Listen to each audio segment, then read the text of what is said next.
Brasil assume hoje a cadeira de presidente do G20, talvez a organização mais importante do mundo, que conta com 80% do PIB mundial e promete importantes mudanças, hein? Vamos ver o que o Brasil está propondo.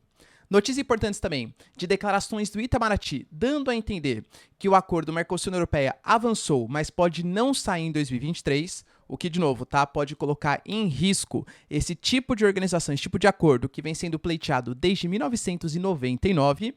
E também, pessoal, falar um pouquinho também sobre as voltas do combate entre Israel e Hamas, já que Israel garante que o Hamas descumpriu o seu acordo. Lula dá declarações muito graves contra o Benjamin Netanyahu, chamando ele de extremista, inclusive, e a gente tem notícias importantes vindas do New York Times que garantem que Israel sabia dos ataques há mais de um ano. Por que será então que Israel não respondeu à altura, sendo que sabia do planejamento de um grande ataque do Hamas? Para finalizar, pessoal, vou falar um pouquinho também sobre uma deliberação da Corte de Haia, organização ligada à ONU, que garante que a Venezuela não pode fazer um referendo, não pode convocar um plebiscito e também não tem o direito de tomar a região de Essequibo. A Venezuela já falou que não vai respeitar a deliberação da Corte de Haia. E aí, pessoal, o que vai acontecer na região?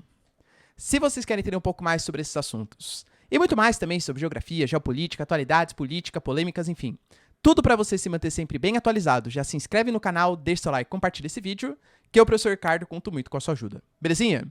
Pra quem não me segue no Instagram, @prof_Ricardo Marcílio, me segue lá.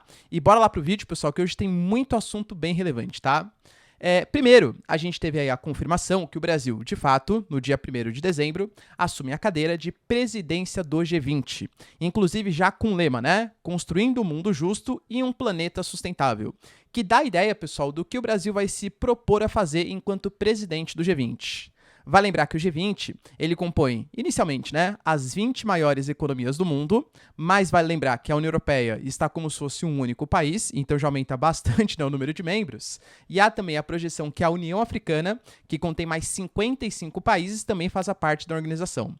Mas, pelo menos até o momento, a gente fala, pessoal, de cerca de 80% do PIB mundial, que eu diria que é o local que você tem de debates econômicos, em que você junta os BRICS com o G7, os desenvolvidos e os emergentes. Né? Basicamente isso. É um grupo que cresceu muito pós a crise de 2008, em que só o G8, na época, né, hoje o G7 mais a Rússia, só que a Rússia já foi expulsa do bloco por conta da questão da Crimeia, mostrou-se que ali não poderia ter um debate sobre as questões econômicas internacionais sem a participação do Brasil, sem a participação da China, sem a participação da Índia, da Argentina e de outros países emergentes.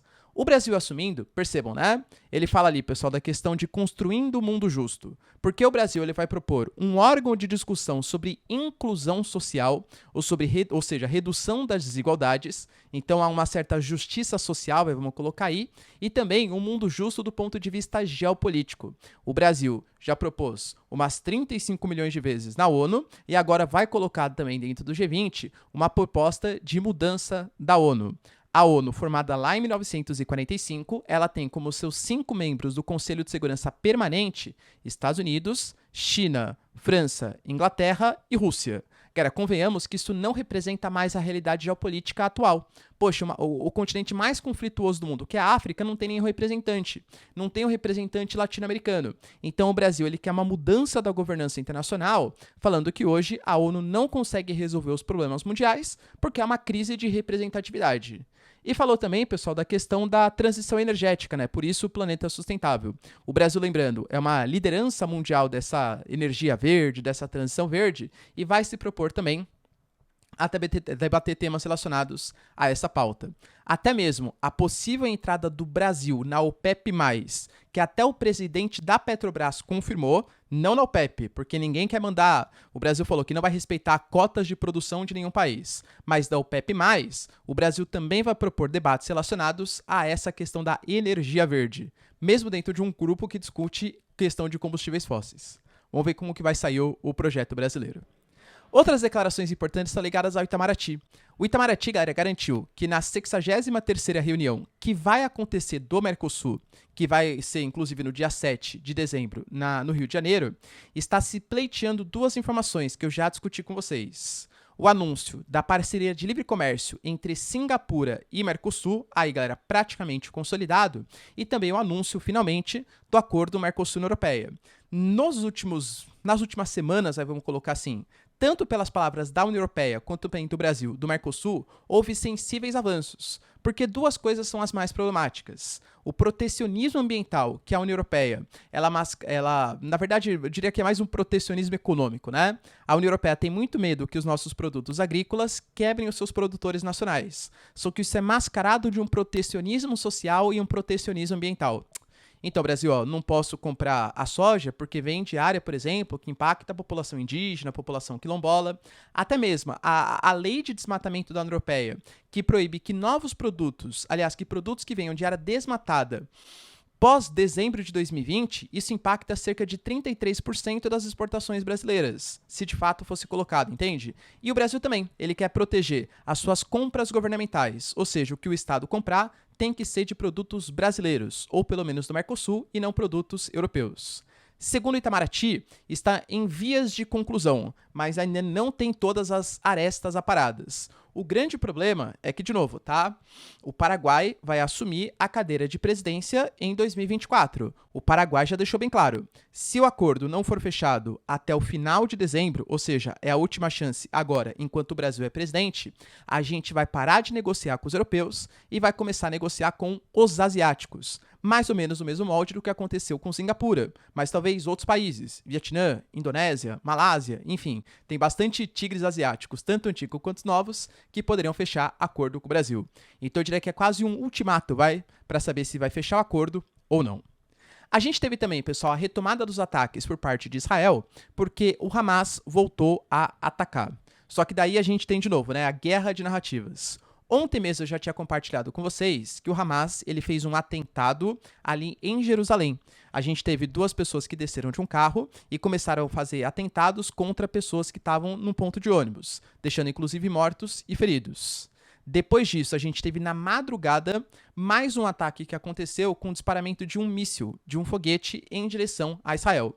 Esse foguete ele foi interceptado, mas mesmo assim Israel colocou que isso era uma espécie de falha na pausa humanitária, que também, galera, convenhamos, já estava praticamente acabando, tá? E por conta disso voltaram os ataques. Além disso, Israel garante também que na última lista que o Hamas divulgou, eles prometeram libertar algumas pessoas e deixaram algumas mulheres que foram prometidas na lista de fora da última fase da libertação.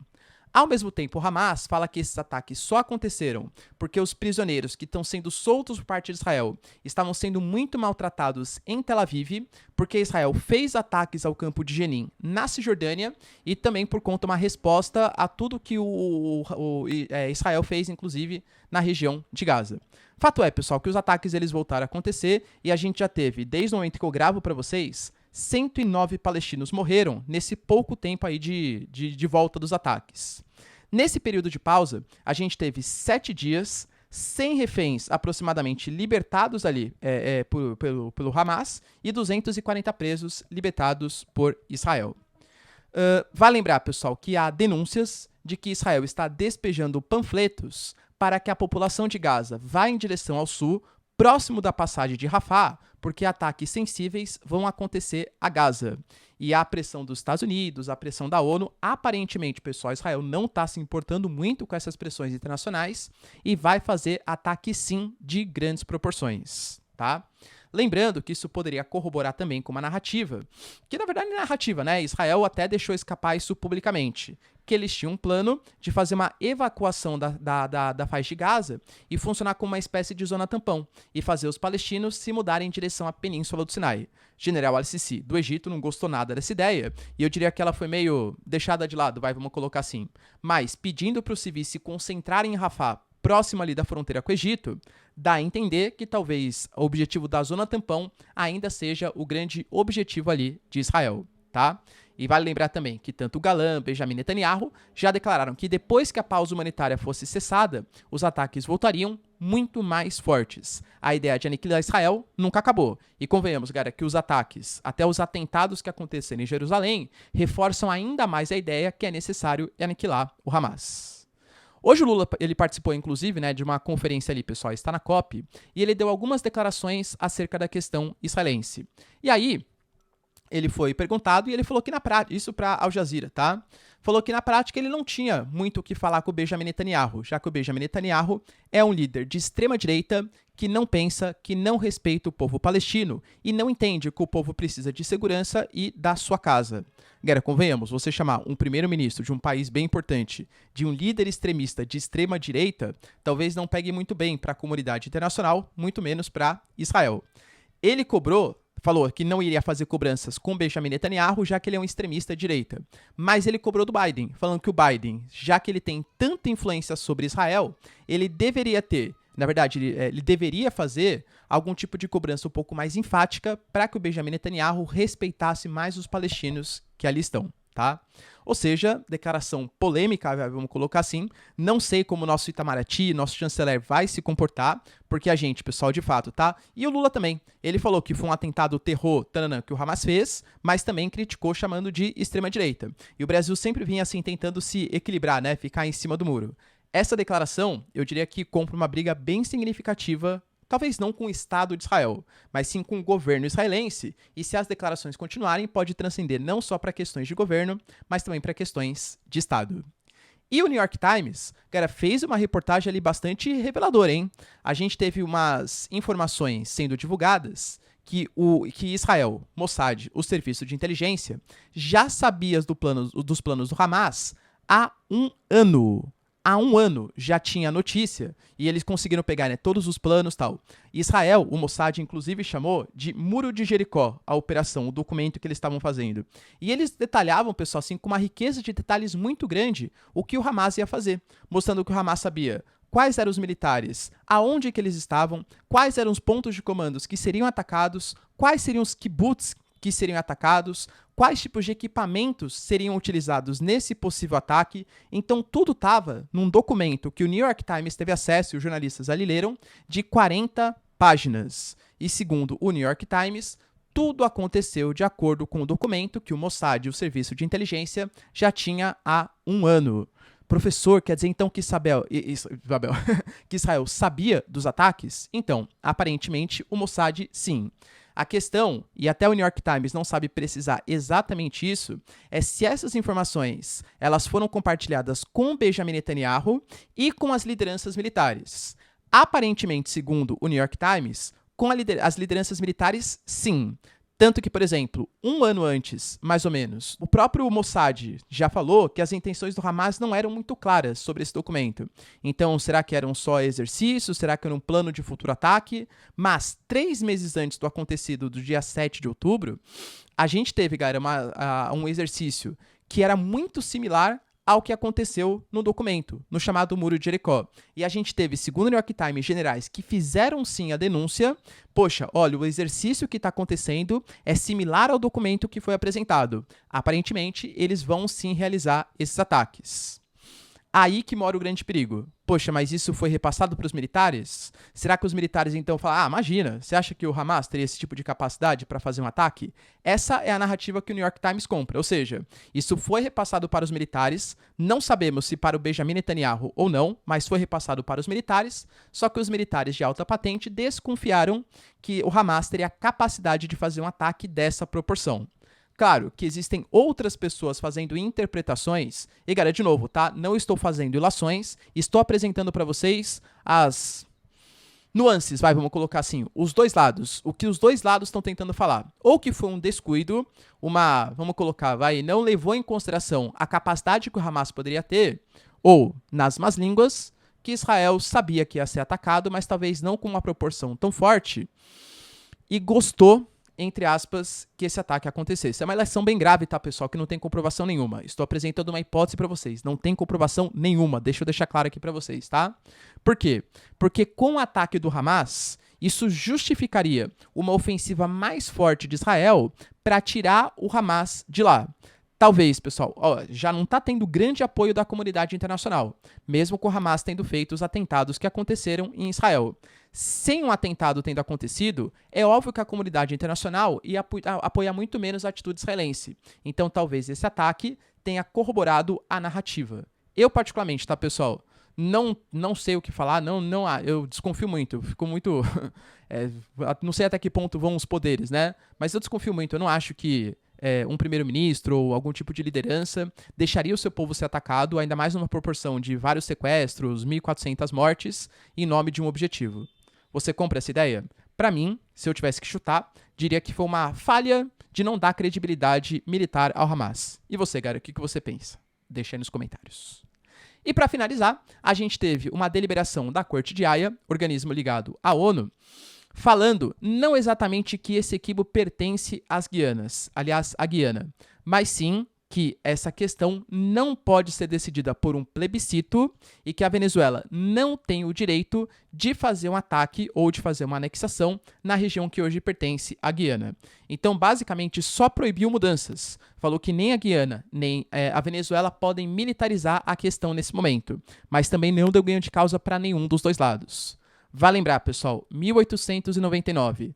Cortes internacionais sediadas em Paris deram ganho de causa à Guiana. Esse equibo pertence à Guiana.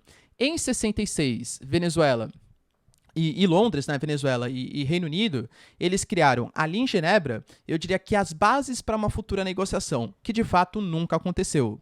Em 2018, a Guiana pediu para que esse equibo fosse de fato reconhecido, mas também não teve uma proposta conclusiva.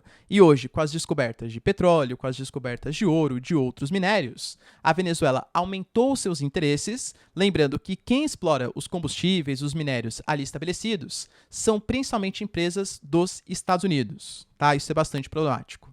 Professor, quer dizer então que a Corte de Haia proibiu a Venezuela de tomar algum tipo de ação militar? Sim. Tá, na prática, o que isso representa? Cara, de verdade, se os países não tomarem nenhuma atitude, é muito mais simbólico. Vale lembrar que a Corte de Haia é muito mais um caráter consultivo, que pode aplicar sanções econômicas e coisa que valha, mas a única organização da ONU que tem caráter de fato militar e intervencionista é o Conselho de Segurança. Não penso que, nesse momento, Rússia e China apoiariam algum tipo de ação militar contra a Venezuela por parte dos capacetes azuis da ONU, vetariam tal proposta. Então, assim, que a ONU vai fazer alguma coisa além de aplicar sanções, eu duvido muito caso a Venezuela de fato faça essa incursão, tá? Mas agora, se basear na Estados Unidos, Reino Unido, França, fala assim, ó, mas existe uma deliberação da Corte de Haia. Então a gente vai fazer uma espécie de organização aqui para evitar que os Estados Unidos ou que a Venezuela faça essa incursão à Guiana. Isso, galera, de fato pode acontecer, claro, tá? Seria uma espécie de base jurídica internacional que justificariam ações dos Estados Unidos. Lembrando que os americanos têm grande interesse, porque, de novo, é uma região riquíssima em combustíveis fósseis, estamos falando de 11 bilhões de barris de petróleo, e claro, os americanos adoram esse combustível fóssil e adoram também ter a possibilidade de uma intervenção militar numa área de floresta amazônica. O Brasil está extremamente preocupado porque uma região de Pacaraima poderia ser utilizado pelos militares venezuelanos e, cara, uma intervenção militar na Amazônia não é uma coisa que o Brasil queira. A gente ia ter uma reunião entre Lula e o presidente da Guiana, ela foi desmarcada para amanhã, vai de fato acontecer. Já falei para vocês, tá? Tem muita gente, galera, que pelas declarações que o Lula fez, né, da democracia relativa da Venezuela, passar pano pro Maduro, para as questões que o Maduro faz, fala assim, tá vendo? O Brasil então apoia a Venezuela. Eu, particularmente, pessoal, não acredito nisso, tá? Militarmente falando, o Brasil é muito mais próximo da Guiana do que da própria Venezuela, e querendo ou não, o Brasil tem ligações próximas sim com a Guiana. E vale lembrar que o Brasil não quer uma guerra que possa gerar uma crise civil, uma crise dos refugiados, uma intervenção militar estrangeira. Então não acho que teria nenhum ponto positivo para o Brasil uma eventual incursão militar da Venezuela na Guiana, na América do Sul, tá? Eu não vejo nenhum ponto positivo. Pro Maduro tem. O Maduro, galera, está passando por um processo eleitoral ano que vem. E a gente sabe que ele impediu a Marília Corina, né, a grande opositora, de concorrer às eleições. Então, pelo próprio discurso que ele coloca, ele fala assim, olha, a gente, sabe quem entrou na justiça contra a gente? Foram esses imperialistas americanos e esses imperialistas da ExxonMobil da Guiana. A gente não vai ceder a essa corte internacional imperialista. Não é mais uma discussão de esquerda, direita, bolivariano, liberal. É uma discussão de venezuelanos. A Guiana Essequiba, né, tem que pertencer à Venezuela. Entende que ele está querendo meio que transcender as questões políticas, despertar um ufanismo na população venezuelana para todo mundo se unir contra o mal imperialista? Entende? Então, pro Maduro, eu acho que é muito mais uma questão política do que propriamente uma questão geopolítica. No final das contas, galera, vamos ver o que vai dar no referendo. Inclusive, uma das perguntas do referendo é: você respeitaria ou acha que a Venezuela tem que respeitar deliberações de cortes internacionais? Enfim, não acho que a Venezuela vai ligar muito por o que a Corte de Haia está falando. Beleza, pessoal? Deu para entender os principais acontecimentos? Se vocês curtiram o vídeo, então, já deixa seu like, se inscreve no canal. Tamo junto, beijos, abraços e tchau, tchau.